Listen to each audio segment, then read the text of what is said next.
each different bubble of reality is true. A galactic historian is a person that looks at all the lines of dramatic karma. Nudge, nudge. It's the Holy Grail. Improvise. Mysterious. It's counter psychic intelligence. Why is DNA farming of this star cluster so important? Because we do manifest our reality. We do create our reality.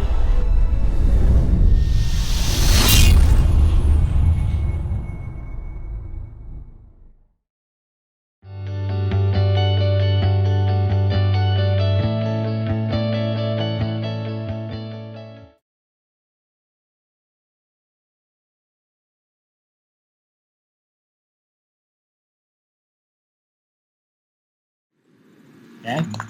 Now the next part is the magic is, so let me ask you a question. If you followed what I showed you in Path 1, which is prayer is a process, faith is a process, because that's again what the whole thing Andre and I started here was trust. Yeah. That's what in the Mystical Life Daily, many of them, the same script. I just presented it a different way because I can riff on individual subject matters and pull genius moments out like Andre just had.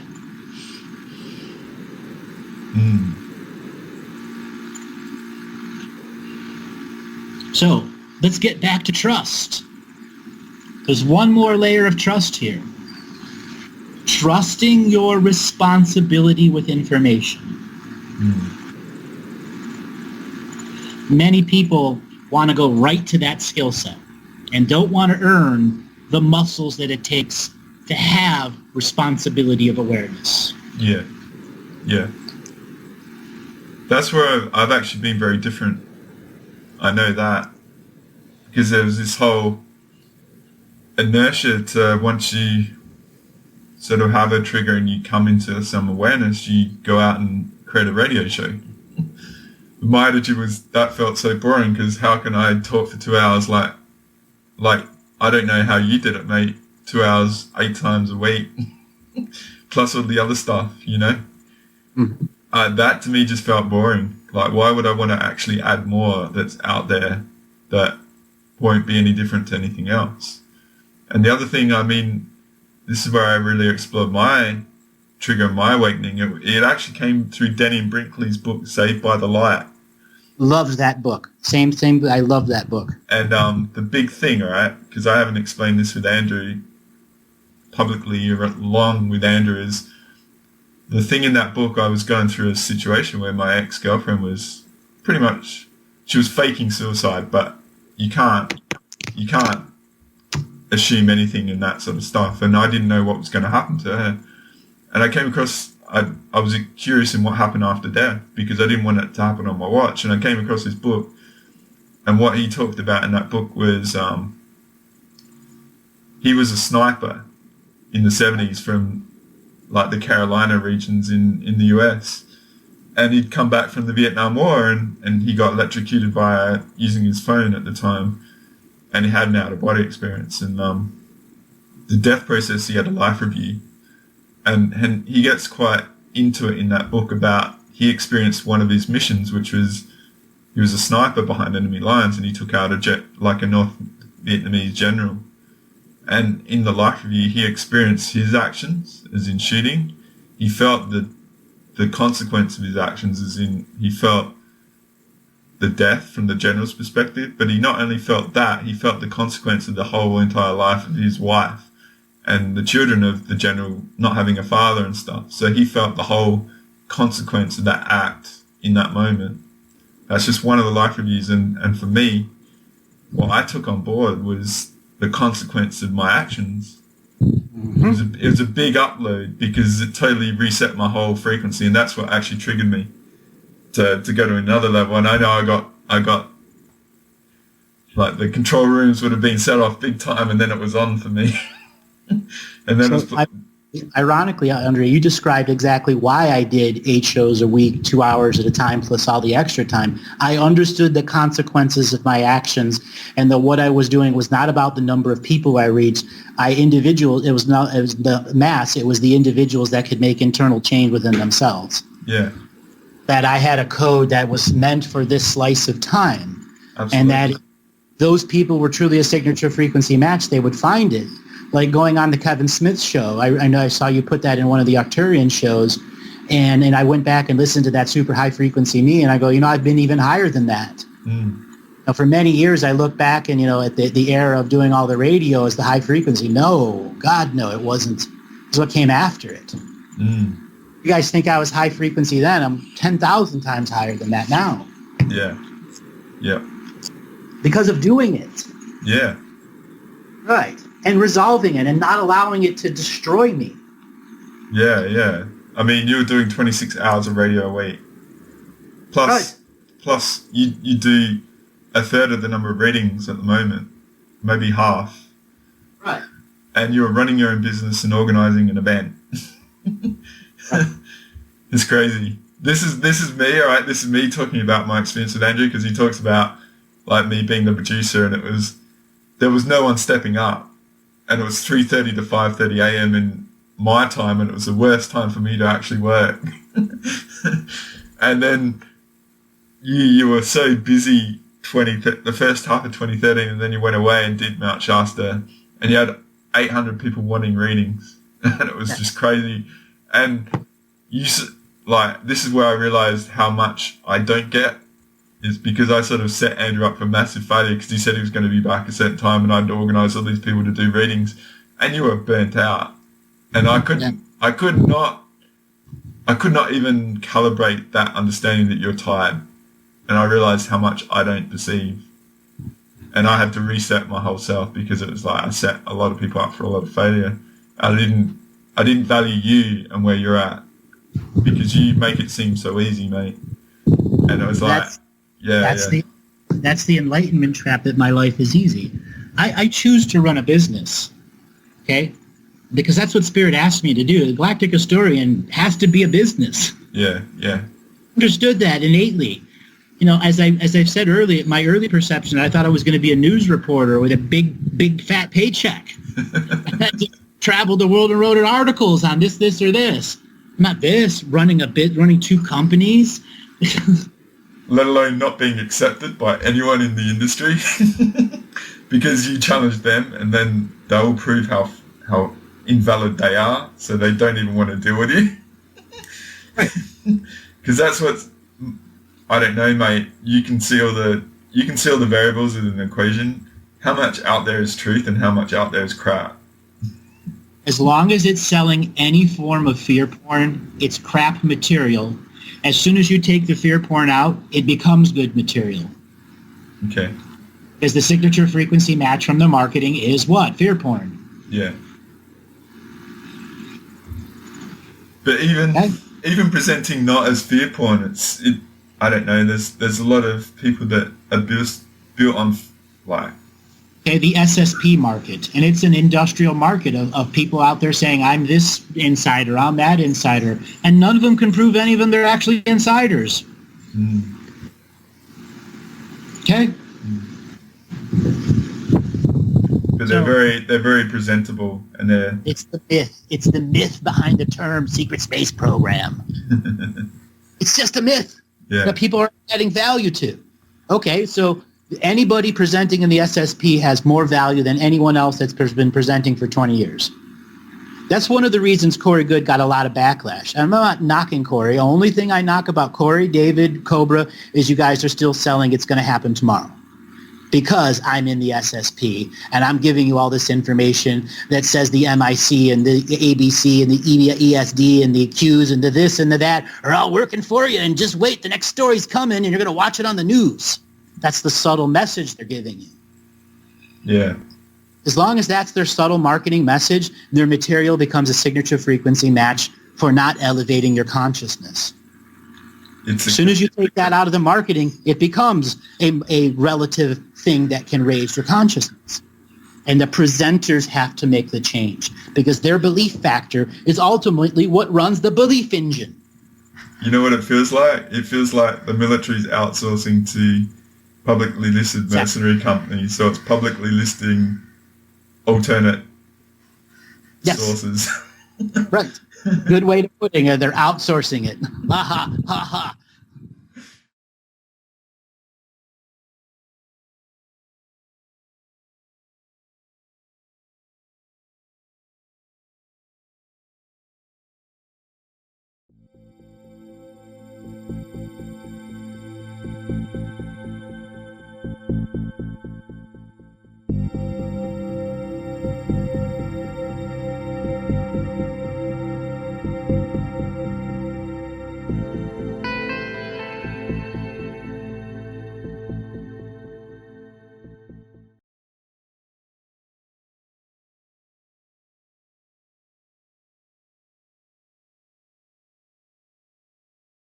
$479, are you there?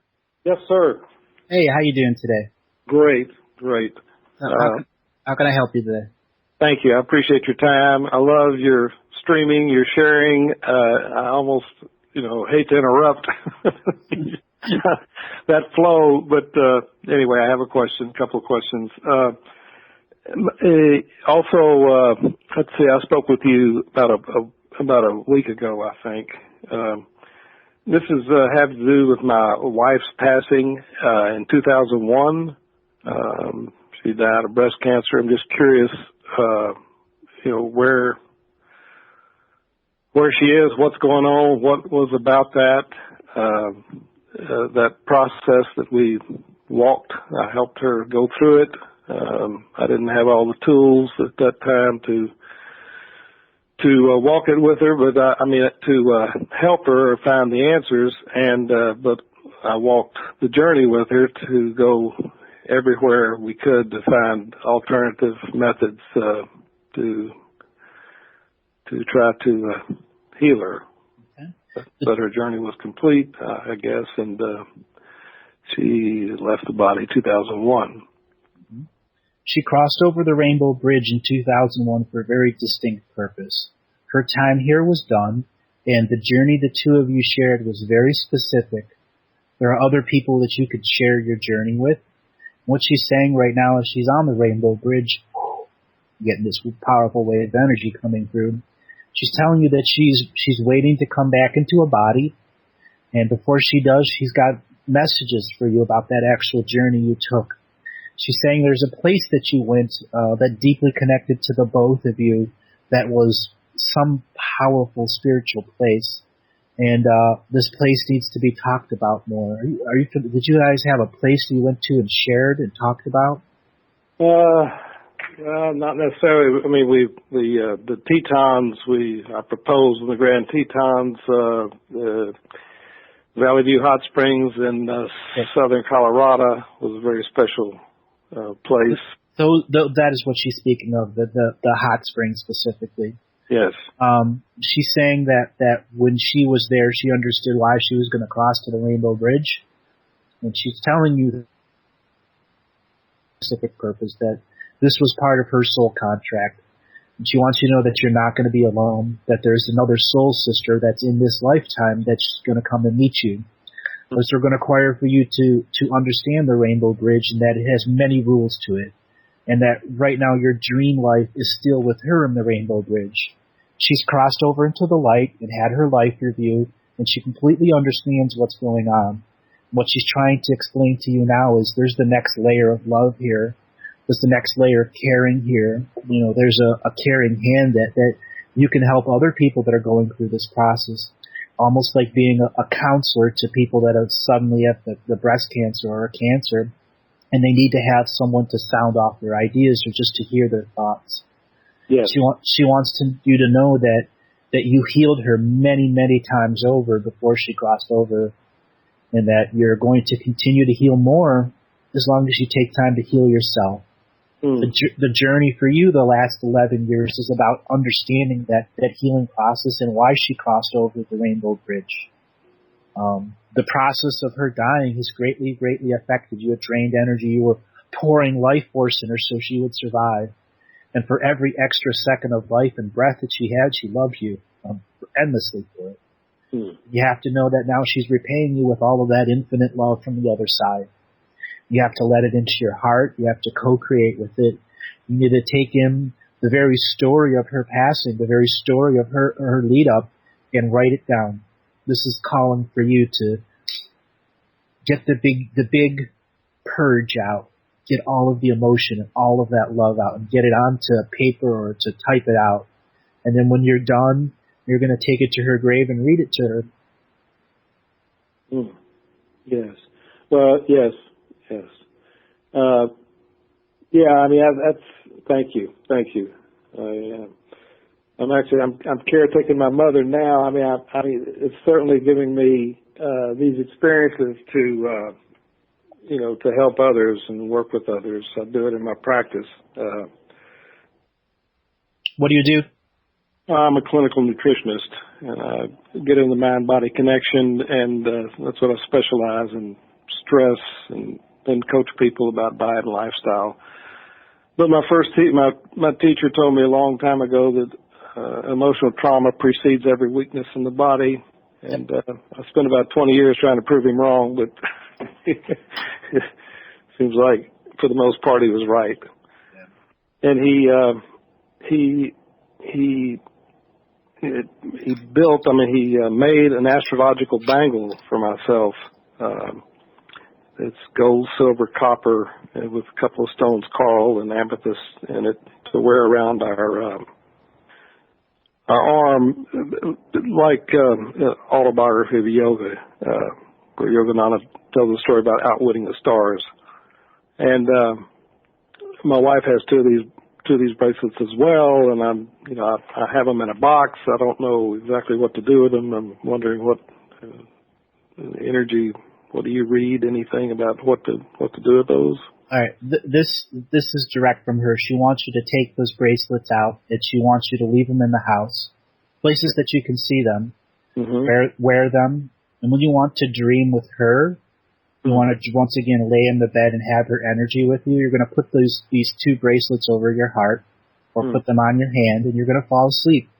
And as you fall asleep, you just tell your story, how much you miss her and how much more you want to be with her, and that there's a great lesson here, and you want to learn her lesson so that you may understand why the Rainbow Bridge is speaking to you now. And it has spoken to you for many years, long before your wife passed on. It's been speaking to you about health and healing. It's been speaking to you about truly being a soul of love. And that soul of love is something that you can take to the next level. You've been in business a long time. You've had clients come and go, and you've seen people healed just by cleansing their gut. Yes, absolutely. And dealing with the emotions as well. The emotional trauma. So that, I always thought that, I did not want to hold her back, and I thought that I might be. No, you didn't hold her back. When you poured all of your love into her, you allowed her to finish many of her spiritual contracts that were unresolved before she died. But I was kind of thinking that there is a grieving process, but I did not want to. I was concerned about keeping things of hers around. In other words, I did not want to impede her progress or hold her back in any way. So you didn't. Within a few hours of her passing, she had already gone to the light and already had her life with you. Yeah, okay.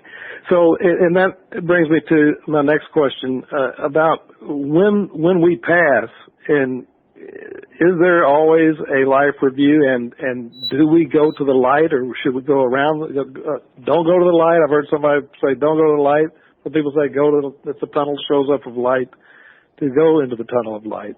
Is there? Okay, the first thing you'll understand is when you pass on, you're going to be by your body. And whoever you have spiritual contracts unresolved with, you will pop up around them, and you won't be able to interact with them because you'll be going through that realization that you're passed on.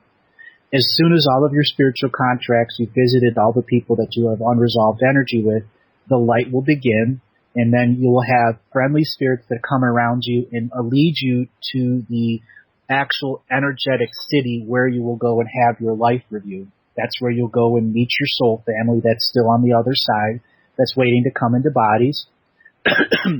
It'll take you to an area that there's a bunch of other people, like they're in a hospital, and these are called regeneration chambers.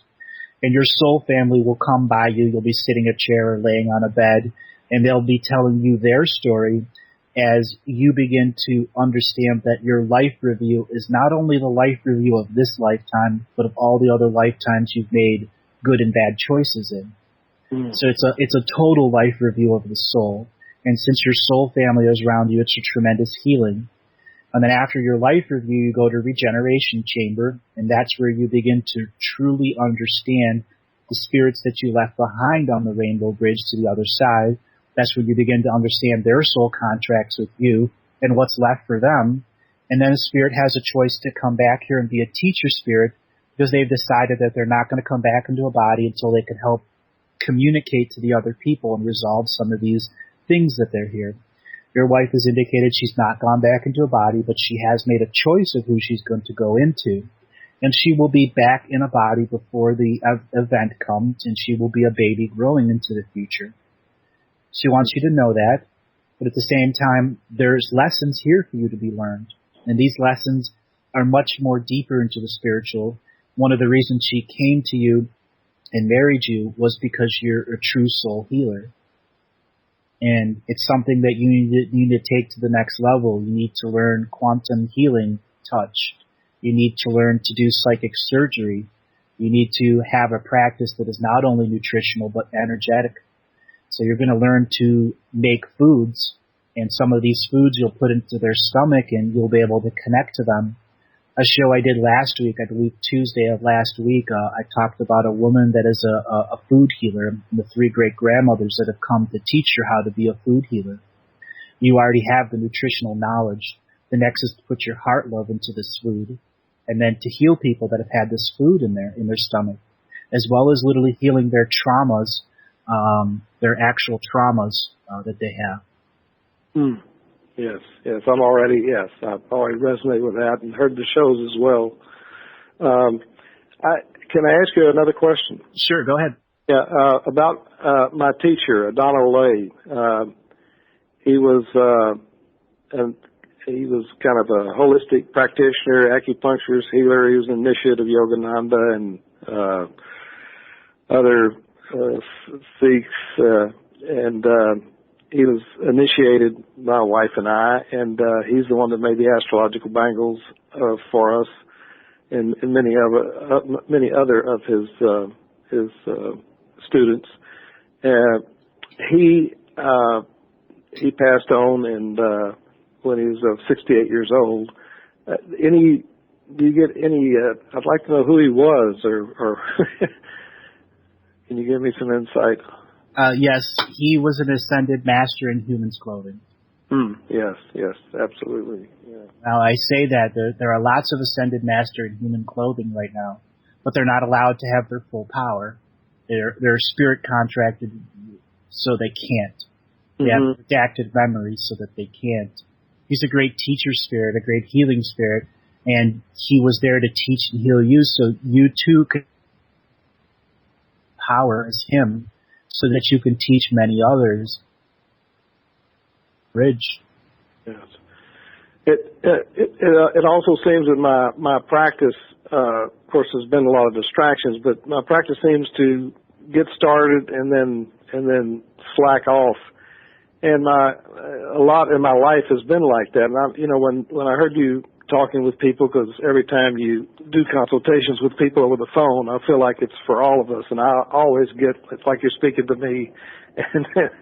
And you mentioned that sometimes we don't make progress because of the light is not supposed to be. In other words, we don't want to shine too bright, and somehow our spirit guides are keeping us kind of dampered down. But you said that so that we're not discovered or vulnerable, but now that things are changing.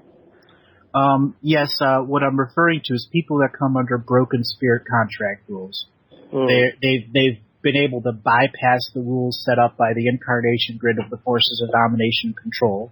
So what they do is they know they will be noticed as a bright, energetic creature that can be drained of energy.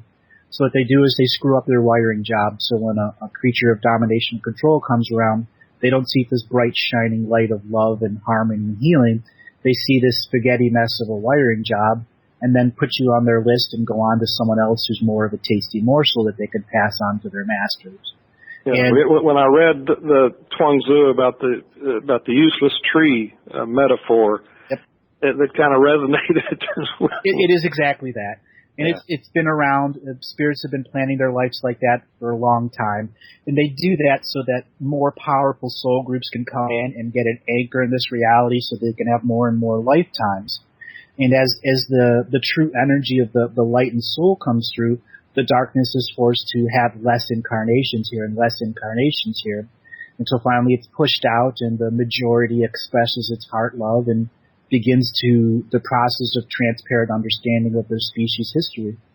Yes, yes. Well, wonderful. Well, thank you very much. I as I listened, discovered you a couple of weeks ago, and I've been going back in the archives, and I'm just can't seem like others. Just want to hear more and more of this teaching that you're delivering to us, that you're sharing with us. It's coming through you, and I've got the crystals, I've got the salt and the sage and the bundles, etc. So I thank you very much for all of the sharing. Well, thank you for calling in and sharing, and just know that the Rainbow Bridge is there to teach you in all forms of color. Thank you. Thank you. All right, man. Bless you. Bless you. Bye-bye.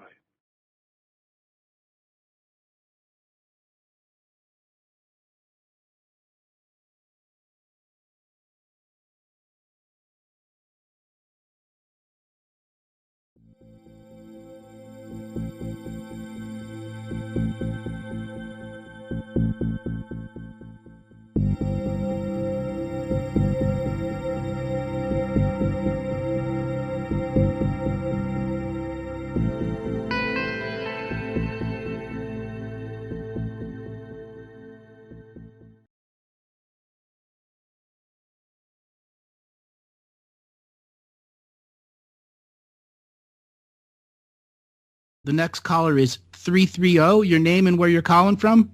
Oh my God, I'm Carrie from Ohio. Hi, Carrie from Ohio. What kind of questions do you want to ask? I want to know, I guess more than anything, like where I originated from and why am I in Ohio and where I should go next, because I feel like I'm supposed to do something. I don't know what it is. Okay. So how did you find out about me? Oh, I've listened to every single one of your YouTube videos and stuff for just months. You're just you just blow my mind constantly.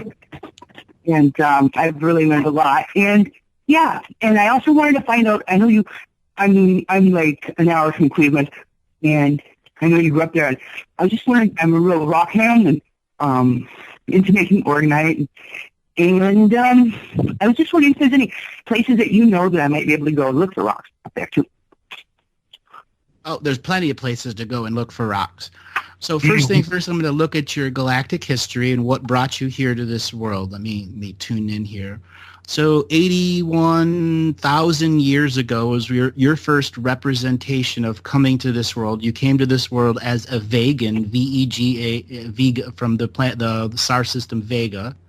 They're a very ephemeral type being, temporal type being with time travel, as well as physical ships and mystical ships also, which are creations of celestial minds. Several different planets will come into a celestial creation and create a celestial vessel in which the Vegans will take over, and then they will begin to seed Vegan concepts and life on different planets in a very positive way. The Anunnaki did it in a very negative way by gene engineering, where the Vegans went from world to world to world and didn't represent themselves as God, and brought teachings so that the natural order and cycle of the people could be honored and their traditions weren't lost.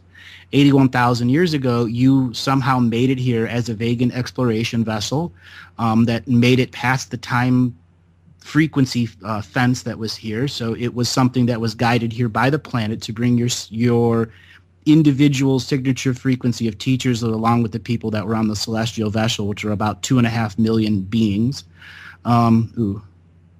You went to Pumapunku.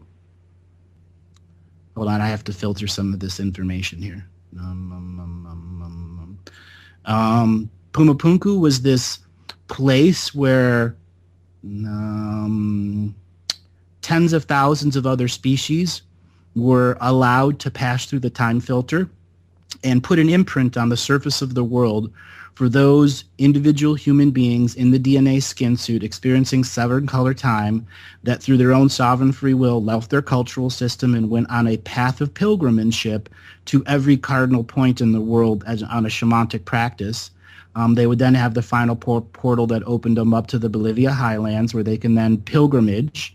And a pilgrimage is a sacred journey in which they're doing no harm to any sentient kind, very often living off of no food because they don't need food. They have that much light in their body. And when they get there, they're able to meet their star brothers and sisters and have access to a tremendous collection of information about the species itself, the original progenitors who created our DNA skin suits 99 million something years ago.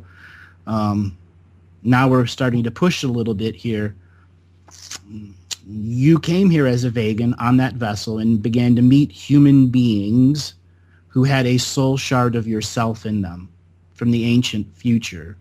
From around 1954, 1953, there was a version of yourself living on this world post-World War II who had learned a tremendous amount of esoteric expressions.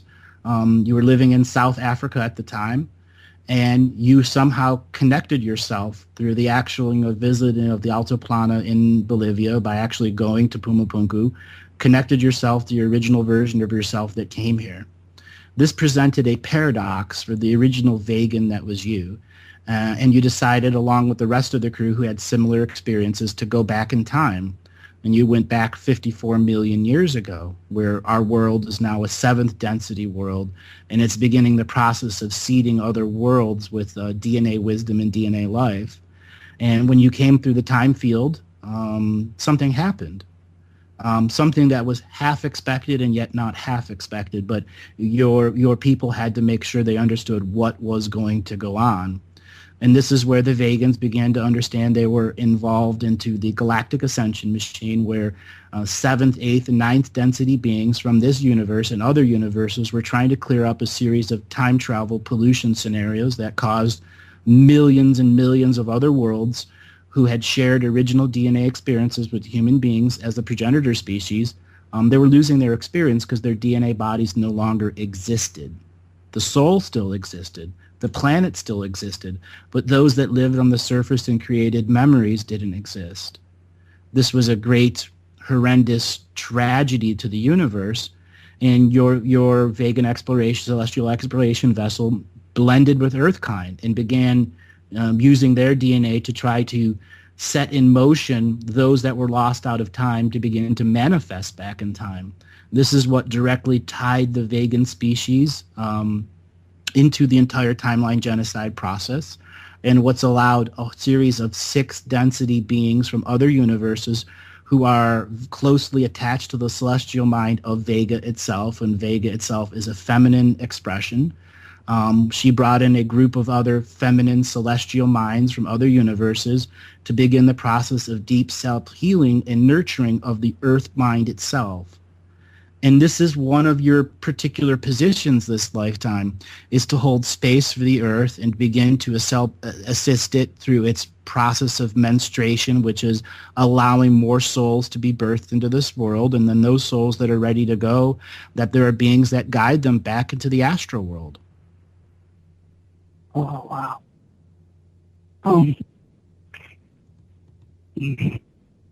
So what am I supposed to do? I'm like Earth Mother type.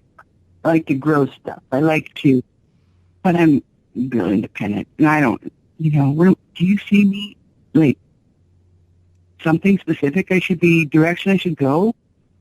I kind of have been, Well, growing crops is the most basic connection that you can have to the earth. And that's something that's going to be a regular part of your life.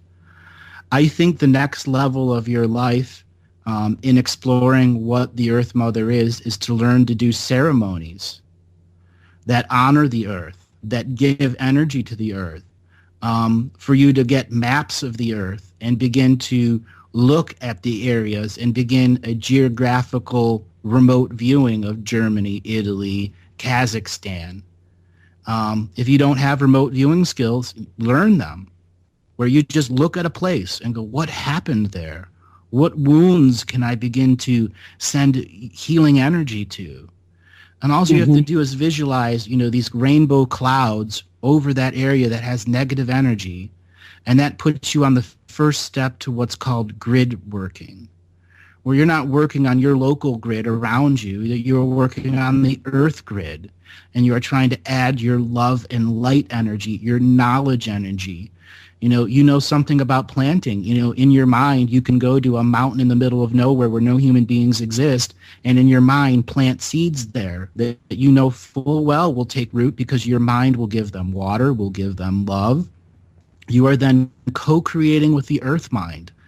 So planting seeds through the remote viewing in a ceremonial expression, beginning to look at the buildup of energies around cities and ways that you can assist the energy to flow somewhere else, beginning to learn dowsing rods, so that when you aren't working in the bigger scale of the world, you're working at the lower scale, allowing more energy that is around you to be guided to where you do your practice or where you live or the types of plants that you want to grow great. Knowing where the energy lines are around you, the ley lines, becoming a practiced person in self-discernment when dealing with ancestral beings that live on your land, learning a shamanic path that allows you to work in equal co-creation with the seen and the unseen world. Yeah, awesome. That's what I've been, these are all things I've been just studying, and much as I've had time to, just passionate about it, I'm done.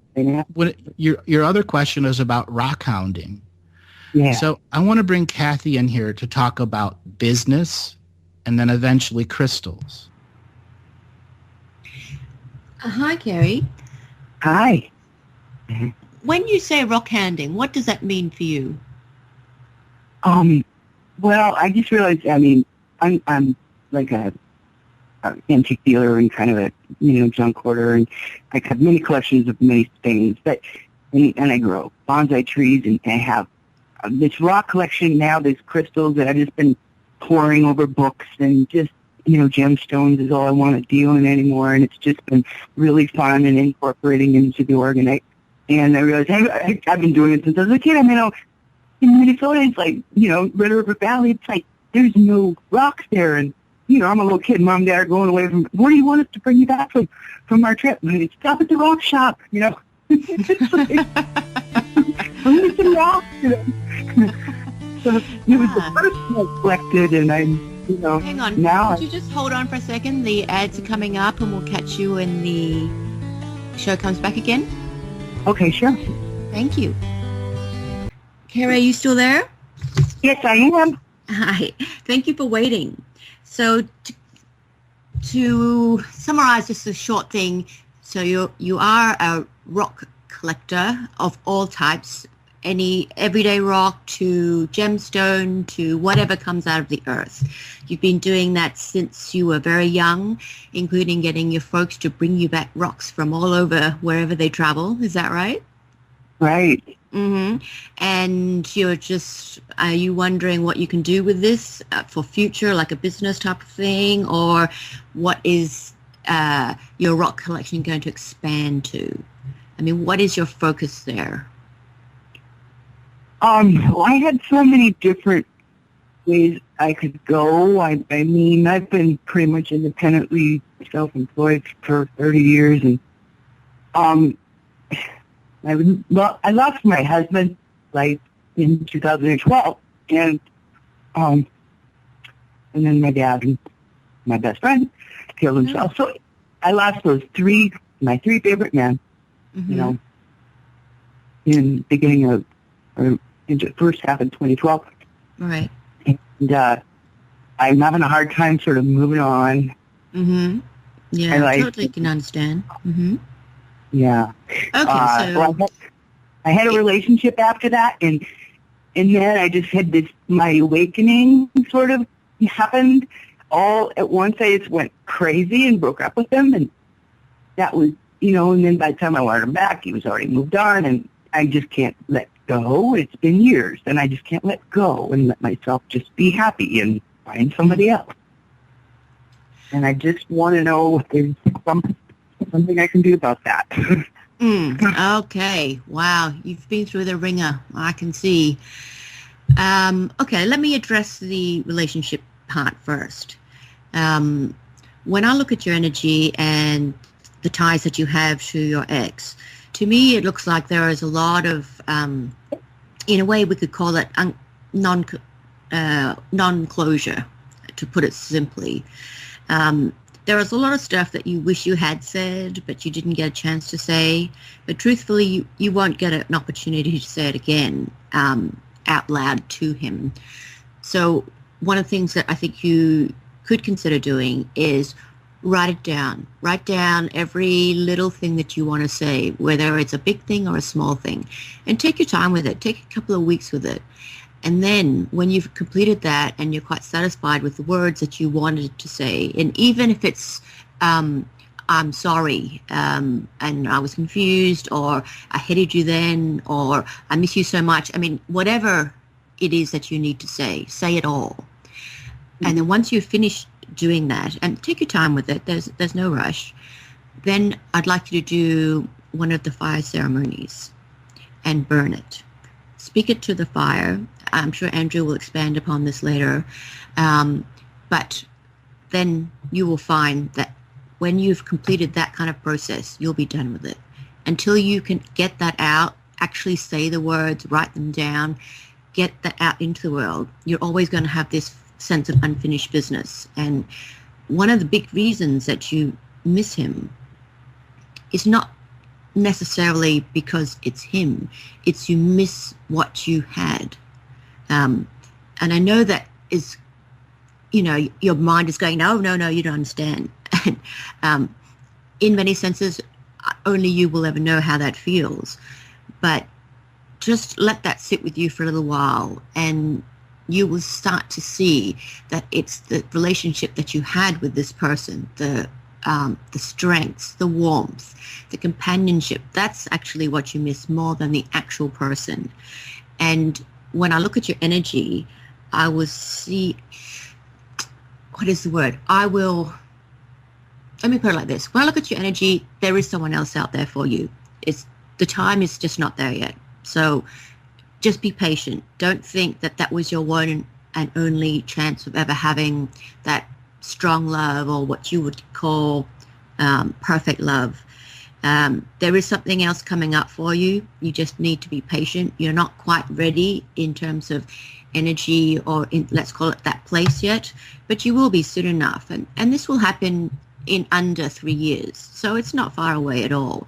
I'm giving you a very big time frame because I can see by looking at your energy that if I give you a date, you will put it on your calendar. And I want you to think of it more in a general thing. I don't want you to fixate on exactly when. Just know that it will happen in that time frame. So there's no need to waste more energy or time or consciousness thinking about it. Yeah, great. Yeah. And I also look at the energy with you and your ex and say to you, you know what? You did the right thing. Don't live in regret, which you have been on and off. At that time, you couldn't give him what he needed, and he couldn't give you what you needed. And that's just the way it goes sometimes. But before you both changed, in the existence that you had, it was wonderful. But now you're morphing into something else, and there's something more to come. So just know in your heart that that's going to be coming on. Okay? Okay. And then going back to the rock thing, I forget that, rock hounding, is that what it's called? To me, it looks like you can do something with it if you wanted to look at a little business, just a side thing, because I think you would find it very difficult to part with your rocks. This is true. So if we're being realistic, you could do something small and, even but do it online. Like get one of those off-the-shelf programs, just do a little website and just choose your least favorite rocks that you're willing to let go of, because you will find that you do have some success with it. But the reality is, you just can't part with them yet. So, or possibly ever. But it's a possibility if you want to do it. So you could start on a small scale and see how you feel about it.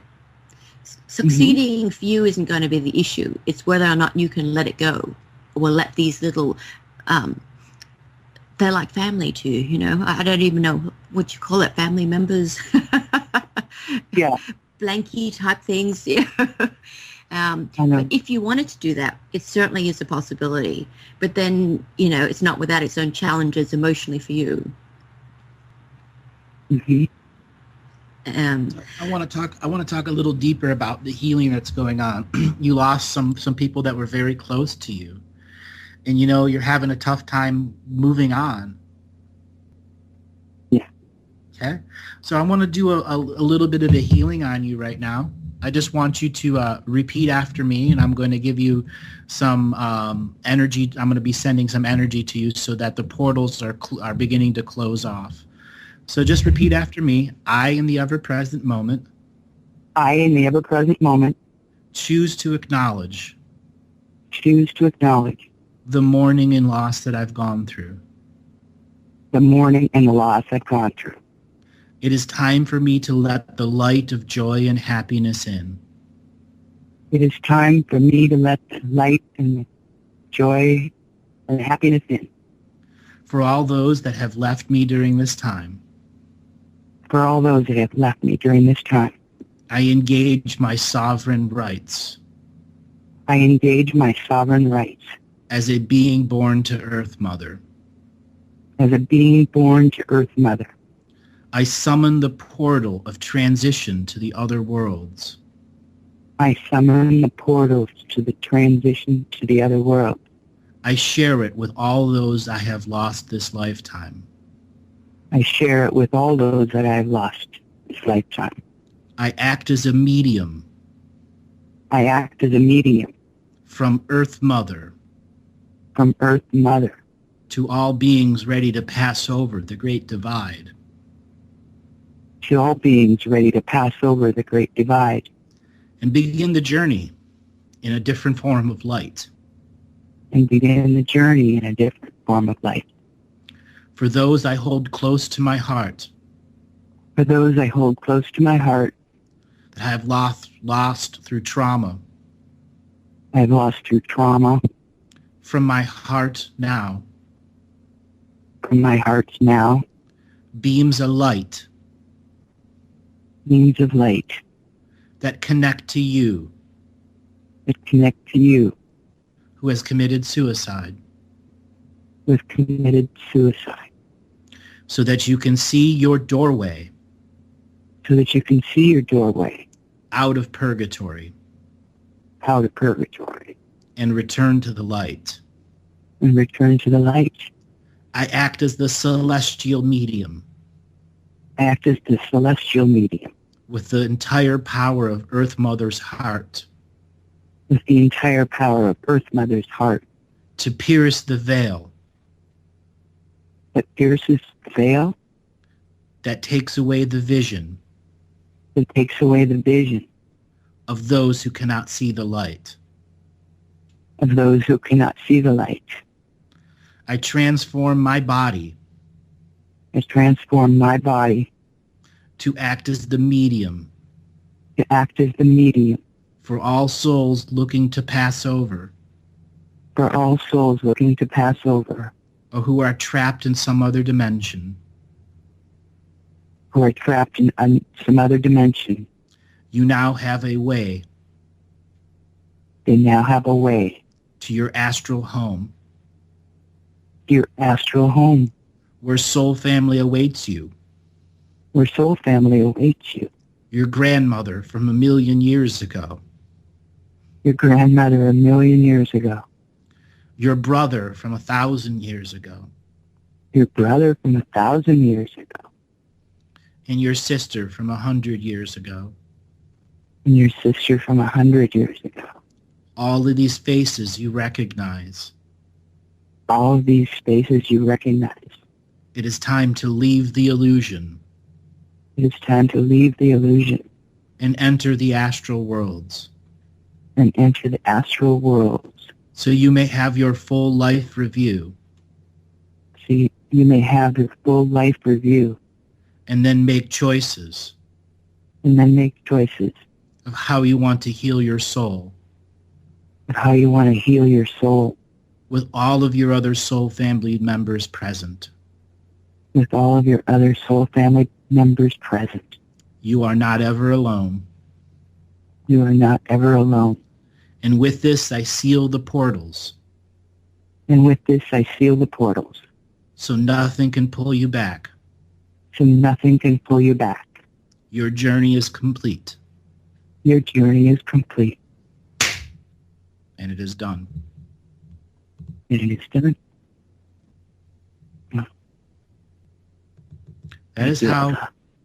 That is using the power of the earth and the power of wisdom and the power of knowledge to act in the sacred neutral, to bring about healing for yourself and any other beings that were connected to you or anyone that was listening to the audience.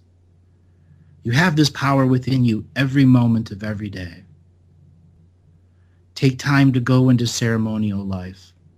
Take time to connect to the ancestors. Take time to look at grid working.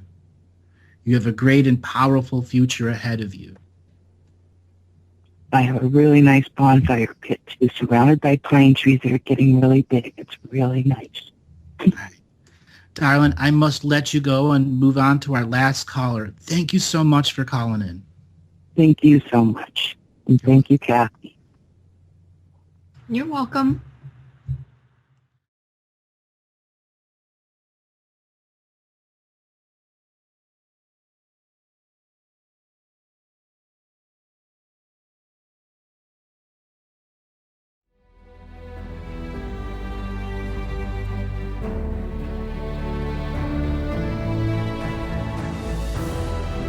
Each different bubble of reality is true.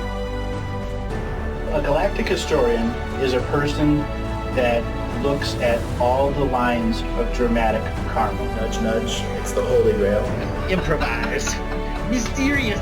It's counter psychic intelligence. Why is DNA farming of this star cluster so important? Because we do manifest our reality. We do create our reality.